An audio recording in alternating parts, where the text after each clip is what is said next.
This is the Big MJ Debate, the show that discusses the most exciting, divisive, controversial, and hilarious goings on in the Michael Jackson fan community, and also gives you a first-class seat to MJ events and hotspots around the world. I'm Pez Jax, and I'm joined today on the Scream spaceship by my co-hosts. You can find her in the meditation garden, but if you piss her off, she'll break the ceiling. It's Sharma McLachlan. Hi. And true to fashion, he's Michael and Janet's head of hospitality on this sleek-looking vessel. Is our special guest co-host, Sebastian Mill. Hey. In this extra special episode, we have an unreleased edit of the Scream music short film that we're going to watch off camera and then discuss on camera. So guys, are you ready? Yeah. Ready. Let's go.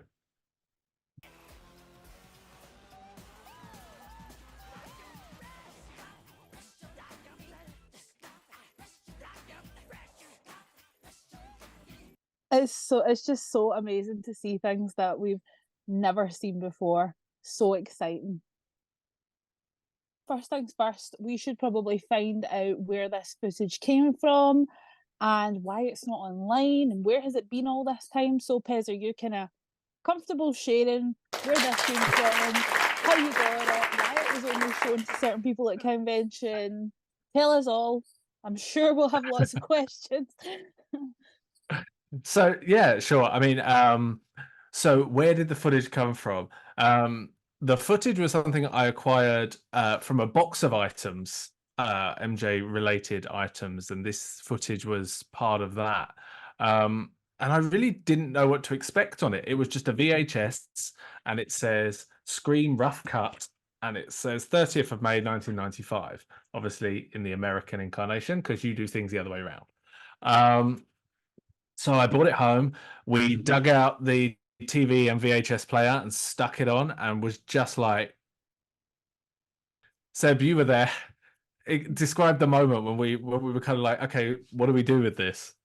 I think we wanted the fans to see it because it was so amazing. We both screamed. We both had like chicken spots, and we were so amazed by the footage and the differences that we wanted to share that with the fans. And I think the best platform was convention because we could limit the access to it. Obviously, we didn't want to put it online because that was a bit wrong to do so.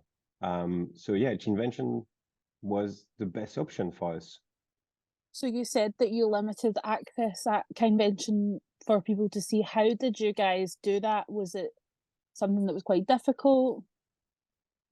Well, we wanted to kind of create this like piece of theatre with it because this is Michael. You can't just stick a video on and be like, there you go, enjoy. So we created these little cards with 7 on it. You know, like Michael's got the 7 on his top. So we did those, and we put I think Seb has one. I've got one somewhere. He was waiting for this moment. He's been carrying it around. So we put access granted on the back, and then when people came in, we stamped their cards to know that they've been in once, and that's it. We asked everybody to deposit their phone in exchange for a raffle ticket number, and then we didn't tell them what they were going to see until they were sat in their seats, because we didn't announce it or anything like that, because we know that there's been problems in the past with unreleased footage and the way in which it's been handled or attended to, I should say. We didn't want any of that to happen. So once everybody was sat down, we got up to the front, we explained what the footage they were about to see were, and then we presented it on VHS. I was just going to say, I guess the point that I think we should probably make clear right from the beginning is you aren't withholding it under lock and key saying certain people don't deserve to see this. This belongs to me. That's not the way that you want this to go. You just don't want to put it online like a leak. Correct. Yeah. Yes. Okay. So now everyone's happy with where it's come from and what's happened with it and who's seen it and who hasn't. Let's talk about this footage. So what are the differences that you saw in this footage, and where did they kind of fit into the video? Okay, so the first thing that I noticed right away is that Michael and Janet, they've got their acting heads on. they're pulling all the facial expressions. They're breaking the fourth wall a lot more, singing to the camera, pointing at the camera. There's a lot of anime shots that didn't go into the last cut. And obviously, there's special effects that haven't been added yet. But Michael definitely dances more in this unreleased version. A lot of shots of him. I think he moonwalks across the wall at one point. And at one point he slides across the screen. I feel there's a lot more dancing, definitely. Yeah, I think two parts for me is the dance move that we never seen before. He does some weird things with his arm and his legs at one point. He run, he jump. It's really different than the original with the version we've got officially. The second part, and I love this, is the special effect not added, but we can see some the back of it. So for example, you know, when you've got the objects running in front of the camera, you can see the strings and in the items in front of the camera. And I love these sort of details. Obviously we can't see that on the final cut, but it's always so good to see the back and yeah, the back of how he made that video. I think there's the bit where he's floating in the chamber, but he's got like a board between his knees, which is obviously the floating device they're using because they haven't edited it out yet. So it looks like he's kneeling on like a hoverboard, but obviously I think it's just to give the illusion that he's floating. When I sat down and I thought, right, you know, the first thing I wrote on my paper is, it's probably about 10 to 15 different clips. And I thought, actually, let me count them. Let me put the videos side by side, the official video and this version, and note down all the differences. And I mean, they just went on and on and on. There's pages of different moments in the music video. And what I kind of took away from it is that I think because Scream has so many quick cuts, the finished version, it's like scene, scene, scene, scene, scene, that it's hard to kind of notice what's different until you play the two side by side, and then you go, oh, yeah, I see it now. And as I said, I think I counted around 30 something differences, but you're absolutely right, Shah. He dances a lot more. He feels more open in the space. And I know that sounds weird, but he seems to be dancing across the room where the ramp is a lot more. Whereas when you watch the final video, he's very restricted in one section. And it's almost like the move from If. He's definitely doing the Janet If move across. And I was like, I wonder if that was a little homage to Janet, because he's definitely doing that with his hands and his knees. Well, London was on site, isn't it, as a choreographer? Tina Landon, yeah. She did the main dance breakdown. So maybe she was like, do this. Which I'm always happy with, because If is the best Janet song. Agreed. Yeah. And if people don't agree, Shah? Argue with Wall. I can't believe we all agree. I've got a great one there. I was going to say. The question is, though, Seb, do you agree or disagree? I agree. I completely agree. If is the best video ever. Okay. Of Janet. Then you won't be arguing with that. Nice save. If you were asked to describe this video to another fan, how would you describe it? I would say, imagine the Scream video that we all know, but they decided to go harder. The final version seems muted in ways in comparison. It's like, not in a bad way, of course not in a bad way, but I feel like in this uncut version, they're kind of ramping up their emotions and they're really going for it with their dancing. And for whatever reason, they decided to kind of calm down a bit for the final cut, but they're definitely going harder here. Yeah, I just have just few words to describe it. Is gobsmacked. I mean, the first time I saw it, my mouth was wide open. I had chicken spots everywhere. I was amazed by it. It's the same, but so much difference into it. It's, yeah, I can't describe it really into specific words. I think I noted it down as it's a really strange experience because when we've become so acclimatized to Michael's work, and then we're presented with something differently that's actually him and not something the estate's made, it's really weird to kind of adjust yourself, because as fans we know Michael frame for frame, lick for lick, he to he. You know, we're the ones that when you go to a fan event and you see other fans singing along and you see them doing the breaths and the every nuance of Michael's work, I feel that the fans are attuned to. So when you take the same thing but it's different, it's like, wait, do that again. The way I would describe it is I would say that Michael's movements seem a lot more MJ, in the sense that there's a lot more of his signature style. I'm gonna put a clip here that he always does in Jam, where he like hits his knee and then flicks up. He does that in this version, but not in the finished version. As you mentioned, Shah, he moonwalks across the up the wall instead of just walking, which he does in the finished version. And he seems to be more distressed and angry in equal measure. So at the beginning, when the noise comes in the pod, in the finished version, Michael looks up at the camera and you just get his face. In this version, he looks like someone's just dragged him out of bed. He's like, there's a great shot of him. He's got his legs sort of at a 90-degree angle, and he's literally panning across the screen with his hand like that.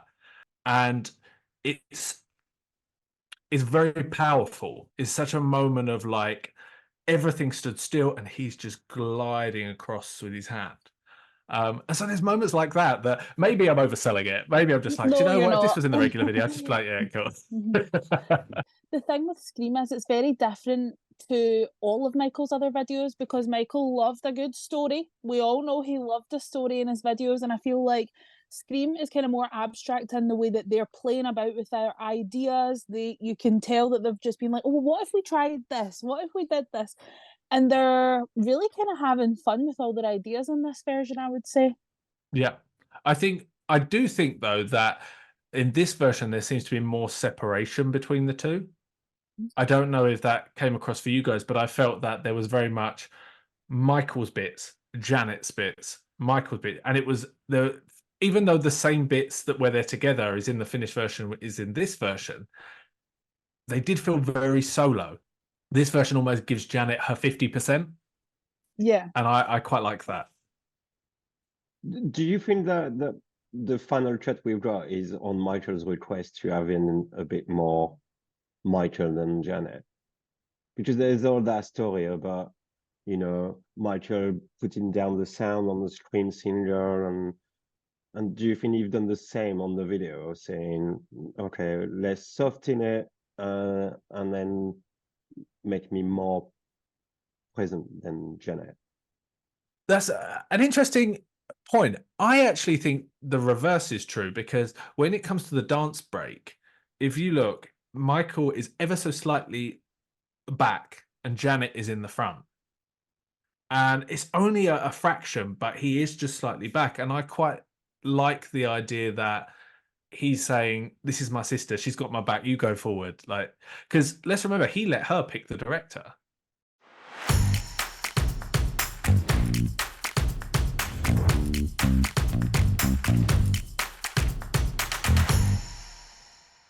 Scream is billed as the most expensive music video ever made, like $7 million. I think like something like 40,000 of that went to Janet's hairstylist or something. It was like crazy amounts were going everywhere. For the cost, do you think the film could have been longer and maybe included some of this extra footage? Considering, yes, it is the most expensive video, and for my own selfish reasons, I'm always going to want more. I'm always going to want more Michael. I'm never going to be like, nah, cut it short. I do feel like the Scream video that we all know and love now is so iconic that it seems almost untouchable. But I would love a making of, or as we've talked about before, a director's cut where this footage was able to be seen in a way that it's deserved to be watched and not just isn't a leak online. Yeah, I completely agree. I think like an extended version from the director would be amazing, with especially the dance movies doing in that one, in the rough cut. is going to be amazing. But yeah, I mean, that's up to the estate at one point. But a making of, you know, it was on MTV and never to be seen. Why the estate is now releasing this making of all the videos, not just Scream, but all of them. They will make a fortune from the fans. I'll buy all of them.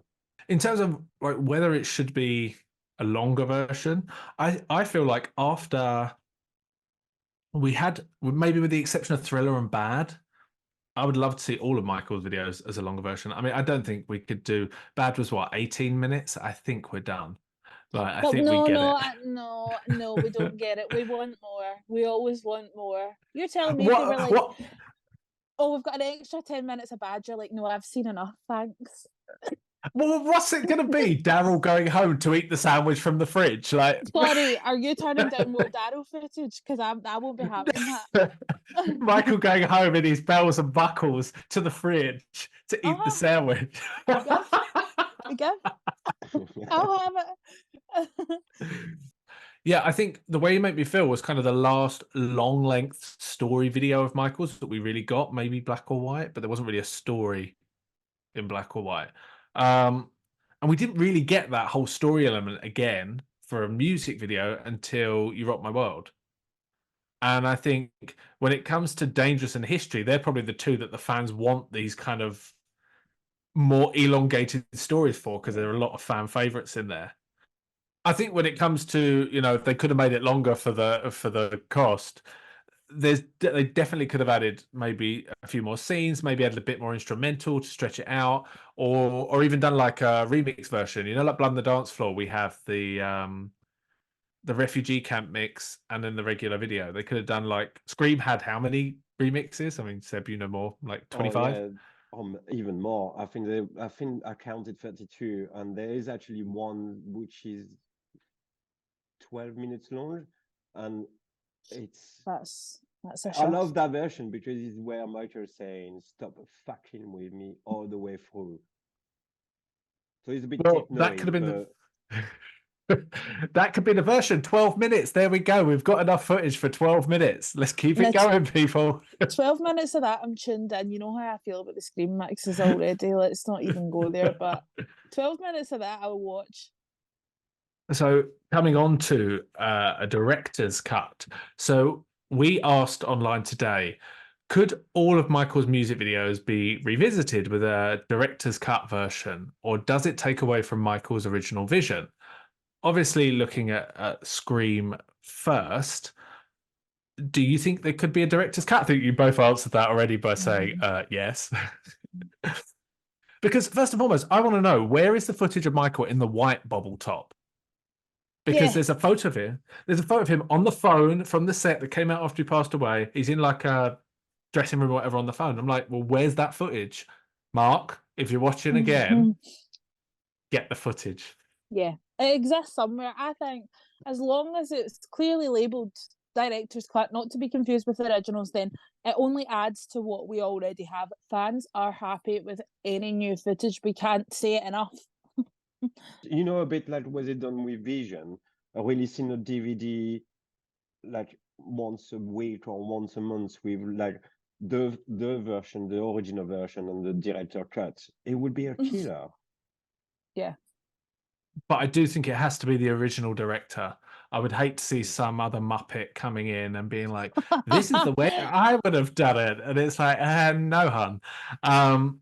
So we asked the question on Twitter and Instagram today, and just a couple of points of feedback that I'd like to mention. So Chris Lacey 0215 said, I support your director's cut idea. The original version approved by Michael will always remain. Plus, each director can have the opportunity to share their experiences of collaborating with Michael and reveal any concepts that didn't make it into the final cut. And I think that point was really good, because when he said the original versions will still remain, and it made me think of when the estate did Heal the World and They Don't Care About Us, like 2020 or whatever it was. I mean, how many people go back to those? Anyone? No, didn't think so. So it's kind of like the original one that Michael created still remains, and the estate's one's just there. It's not taking away from Michael's one. Then we had our good friend Eddie Santos, who said the more Michael, the better, definitely, which we all agree with. And then a lady called Lindsay Blanchard said, it's knowing that a lot of stuff is on the cutting room floor. He had a vision, but without director's cuts, we don't see new to us film. But who would you trust with it? So I think, as we said, it would have to be the original directors. Yeah. And Lindsay said it's the dichotomy of give me everything, Michael, but he isn't here to film new stuff. And oh God, what have they done with this? Got a few replies on Instagram. So mostly everybody was in agreement. So our friend from convention, Carolina, said only if we get it in 4K. Carolina, I agree with you, hon, but we can't even get the current version in 4K. So director's cut. Karen, it's over to you. I'm all for 4K, but I feel beggars can't be choosers, and at this rate, I'm quite happy to beg. Mr. Flute says the videos released, I consider director's cut, maybe apart from You Rock My World. I'm going to need him to expand on that. Yeah. I would love for him to expand on that, Mr. Flute. Please comment what you meant. Crab Howard, as long as it was clear that it was an extended or director's cut and not Michael's vision, sure. Which is what I said. Yeah. Lurking Interest said, I love the idea. I think there's value in the public learning more about the video's creative process. Yes, although I think that is closer to a making of than a director's cut.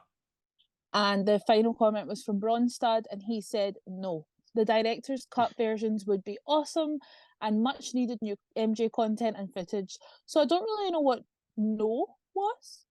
Oh, would it take away from Michael's vision? No. Oh, right, okay, no, it wouldn't. Sorry, I was thinking, wait, what? I thought he was saying no, yes. I was like, I think as we said, as long as it was the original director, and as people have said here, as long as it was clear that it was a director's cut, because I think having the director back, they knew what Michael wanted to do with it or what he didn't like from the footage that hasn't come out. I think the problem we see often with Michael's work is when there are people with no creative bone in their body that are let loose on Michael's projects to then be project manager or executive producer, and they do, oh, I would like this, I would like that. And it's like, but is that really what Michael would like? very interesting points. Definitely. I agree. An archivist should be an archivist, not a project manager. What is it that you love about the Scream video, and what don't you like about the Scream video? I love so much about Scream.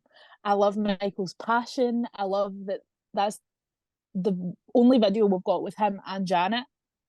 I feel it's one of the only chances that Michael was really given to express his anger on how he really felt at the time, how isolated he really felt at the time. And it was so futuristic and so ahead of its time. And I honestly, and this may be controversial, I think we got some of Michael's best looks from the Scream video. I loved every outfit he wore in the Scream video. There is not one I have a complaint about. I completely agree with that. I mean, Scream is the memory I got from it is just amazing. He went, like, obviously I'm French and being in France when it was released. It was released on the 8 p.m. news, and I remember I put the tape in to record it, and I watched that tape a dozen of times on the same night, and I had to watch the whole news because they played the video at the end, and I'm like, come on, let's go with it. And I think it's one of the best Michael look is the one with the glasses when he smashed everything in. Oh my God. How did you feel the first time you saw that? Like, was it, because obviously it was probably so different to anything Michael that you had seen before. So how did you feel when you first watched it? It was absolutely crazy. I mean, I watched Black or White when it came out. It came out the same way in the news, after the news. And it's like history and Scream especially was completely different. Having Janet and Michael on screen, and the picture was so slick and so white and so bright, but in the same time, the song was so dark in a way. It was. I can't explain it, but that's why I watched it 12 times in the same night because I wanted to see every single details, what he was watching, what game he was playing, and I really thought those games were existing, but they don't. So I tried to find that game. I'm like, I need to find that computer game. Never found it. And did you love it right away, or did it take time to grow on you? Definitely. No, no, no. I loved it. Okay. And you know, back in the days, you had the single and you had to tape the video because it comes on TV. I didn't have MTV. So in normal TV, it comes once in the blue moon and that's it. So that's why I had to tape it. And I was watching that tape over and over. And I was playing the CD, the single, over and over until the albums on the next single was released because you didn't have all the songs in one go back then. It was single after single until the album was released. Yeah. So yeah, it was you live that song. You every single details of the video of the song, you listen to it, you watch it over and over because that's the only thing you got. Yeah. So, how, when you saw this version compared to the original, how did it feel? Did it feel like a premiere all over again, or how did it feel comparing it to the original? You were there. You saw me jumping. You saw me screaming. You saw me pointing fingers. You saw me like nearly crying and putting my hands on my face, and it was just amazing.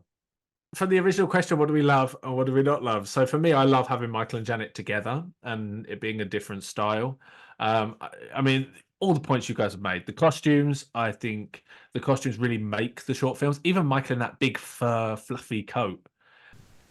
I love the story that it's telling. However, we said what we like and what we don't like. What I don't like is that we're not given clues to the backstory. Like, I would love there to be almost little Easter eggs within the video as to what the back, like, why are they there? Why are they there? Why are they in the spaceship? How did they end up in the spaceship? And more to the point, it starts with the noise going off and them getting angry and it breaking out. Who's disrupting the spaceship? Who's interfering with their peace? The Because these media, two, they're in the media. Well, how'd they get there? That's what I was going to say. The reason that I think they are in space, the way I've always interpreted it, is that they were isolated. They were isolated from the world. They were, I mean, Michael literally says it in Stranger in Moscow, abandoned in my fame. I feel like he was isolated from the world, and that's why we are, well, where could be more isolated in space? And all the noise from the planet Earth come to the spaceship, disturb their peace. That's your So will that lead that leading me on to my next question, which was how do you interpret the screen video, which I think you definitely are onto something with. I've always interpreted it that Michael and Janet are almost otherworldly in their talent and their creativity, and that's why they're on board this ship, because they're not from here. Like, and when you look at the way that they move and the way that they sing, like the way their voices just harmonize together, that's otherworldly to me. That's just something other siblings don't have. I mean, me and my brother, I can't even talk, let alone harmonize and dance in a spaceship, you know? So I think I've always viewed it that they were saying, look, you know, everyone says that we're weird, everyone says that we're different. We are otherworldly because we're that good. I like that idea. I've never really thought about it. As I said, I've always thought about it meaning that space is isolation. They're isolated from the world. Michael probably felt that Janet was maybe one of the only other people that understood him from birth and whole life. You know, she had the exact same parents, same upbringing. There's a kind of unique bond between siblings where there's an understanding of the earliest stages of life. And I feel that at that time, especially because Michael felt so isolated, that Janet was one of the only people in his corner. So it makes sense that she's there. I think it's a mix of both, to be honest. It's they both been seen by the media as extraterrestrial. You know, they're weird, they're special, they're talented, and they're out of this world. They literally on a spaceship out of this world, and I think the noise coming through is the noise from the media and all these allegations and shit coming this way. Which I think plays into the story of the finished version, because in the cut that we watched, there's no the space doesn't fly over the planets at the beginning. It's not there. It goes straight into the spaceship in outer space, and then it goes into Michael and Janet, and there's no pods. But in the finished version, you obviously get that spaceship cruising through space. So I think it gives you an idea that even they're not on planet Earth, but I don't think they're in our solar system, because looking at the planets that they're flying around, it doesn't look like it could be our solar system.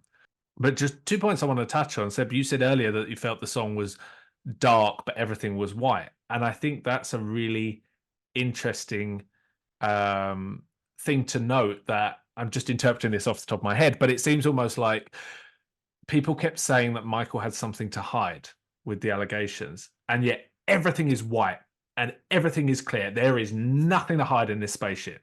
And it's almost like a metaphor for saying everything's here. You can see everything for yourself. So I like that idea. And then a point that I noted today, which I really wanted to touch on, is we're asking the question, how do you interpret the Scream video? This point of note is not necessarily how I interpret it, but in a weird way, I'll just get to the point. The Scream video was released on the 13th of June, 1995. And exactly to the day, 10 years later, Michael was acquitted on the trial.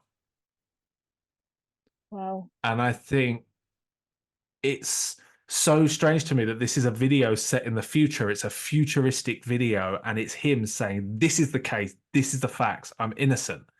And then in the future, literally 10 years to the day, that's proven in court. Wow. I did not know that. Can we put the emoji with the mind blowing? Do you know, it's funny though, because remember we've spoken about that before, and there's a few parallels like that in Michael's life, where we had spoken before about how, I mean, a lot of people obviously attribute the Pepsi incident as to the beginning of a lot of Michael's issues, and that happened on the exact middle day of his life. So if you look at 29th of August 1958, 25th of June 2009, the day that the Pepsi incident happened on is the exact middle day. That's insane. So there's a lot, which just goes to show that Michael was just, I don't know, I believe in spirituality and something bigger than us, and I just feel like all of those things can't be coincidences. That man was so special. He was otherworldly, which is exactly what Yeah, we're saying about yeah. the Scream video. That it's the whole concept of his life and everything he went through is just otherworldly. Nobody has experienced it to that level. I don't care. I don't care. See that wall? Argue with it. Final thoughts. So coming back to the rough cut of Scream, final thoughts, final words, final takeaway points, final things that you'd like to share with people watching. The same thing always happens when I watch Michael, whether I'm rewatching for the millionth time in my life, or I am totally taken off guard by new footage like I was at this point. Michael continues to amaze me. His artistry continues to amaze me. His creativity continues to amaze me. And I'm so proud to be a fan when I see things like this. And I'm so proud that here we are all this time later. And this is footage that's older than me. This has been around longer than I've been alive. And I am just, I'm just amazed by it. I really am. And it honestly wouldn't matter if it was 5 seconds long. I would feel the same way. What do you mean to say after this? I mean, this is, I mean, like, I think people deserve to see it. And I think with Convention, we will try to make as much as people. Well, let me say that again. I think with Convention, we're going to try to get as many people possible to see it if we can, because it deserves to be seen. I think every single fan who saw it were absolutely amazed by it. For all of us as fans, Michael continues to excite us and delight us all this time later. I mean, this video's over 30 years old, and it's still exciting us today. We're still talking about it. We're doing a whole episode about it. And I love that. And when people say like, oh yeah, but Michael only had 7 albums, like, don't you get bored of Michael Jackson? It's like, you don't get it. You don't get it, because there's always something new to discover. There's always something exciting. Like even this week, those Unseen Remember the Time pictures that came out. Yeah, There's always something. He's still exciting us to this day. And I love that. And I think this screen footage is a testament to that, especially because it's like angry Michael, and I love a bit of pissed off MJ.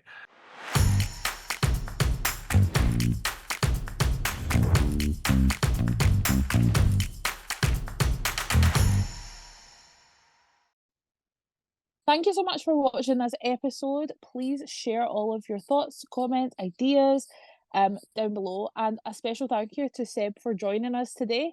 It was so great to have you. You've been amazing. And if you guys would ever like to be featured in one of our episodes of the Big MJ Debate, please get in touch with us. We are always open to more opinions, more discussions, and do not forget to like, share, and subscribe. See you guys later. Bye. Bye. Bye.